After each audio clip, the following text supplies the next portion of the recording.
السلام علیکم ویور، اساس پروگرام، اساس کفالت پروگرام، بے نظیر انکم سپورٹ پروگرام، وسیلہ تعلیم پروگرام اور اس کے ساتھ تمام دیگر پروگرام کے حوالے سے اپڈیٹ ہمارے اس چینل پر فراہم کی جاتی ہے۔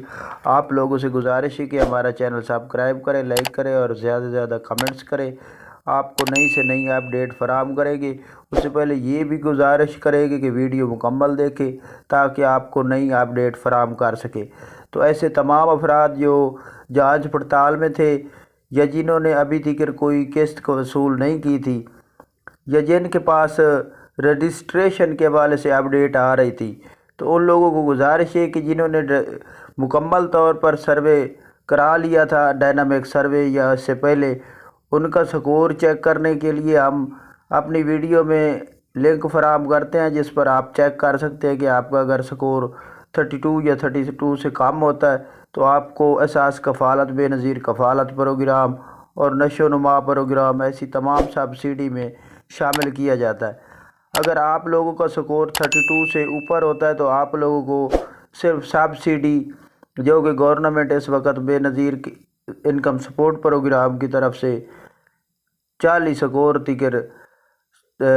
اساس راشن کی سروس دے رہی ہے، تو اس میں آپ لوگ کم قیمت پر گھی، چینی، یہ چیزیں خرید کر سکتے ہیں۔ اگر آپ کے سٹور پر ہوگی تو آپ کو دی جائے گی۔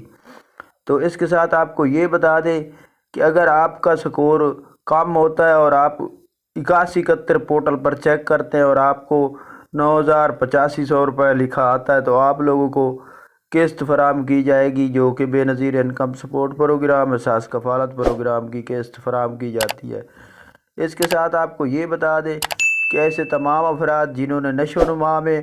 اپنے بچوں کے اندراج کرائے تھے اور 3 مہینے مکمل ہو چکے ہیں، تو وہ فوراً جا کر اپنی رقم وصول کرنے کے لیے بے نظیر انکم سپورٹ پروگرام کے دفتر جو ہاسپٹل میں ہے ادھر اپنا جا کر اندراج دوبارہ یعنی کہ اپڈیٹ کرائے اور خوراک وصول کرے اور فوراً طور پر اپنے بچوں کے وظیفے بھی وصول کرے جو کہ دودھ پینے والے بچے ہیں۔ اس کے ساتھ آپ کو یہ بتا دیں کہ 9,000 کی جو قسط ہے وہ انشاءاللہ 25 تاریخ کے بعد یعنی کہ 26 تاریخ تو شروع ہونی ہے، تو وہ گورنمنٹ جیسے اپڈیٹ جاری کرے گی، نوٹیفیکیشن قسط جاری کرنے کا، تو آپ کو یہ تمام تفصیلات آپ کو اسی ہمارے چینل پر فراہم کر دی جائے گی۔ تو آپ ہمارا چینل سبسکرائب کریں۔ اللہ حافظ۔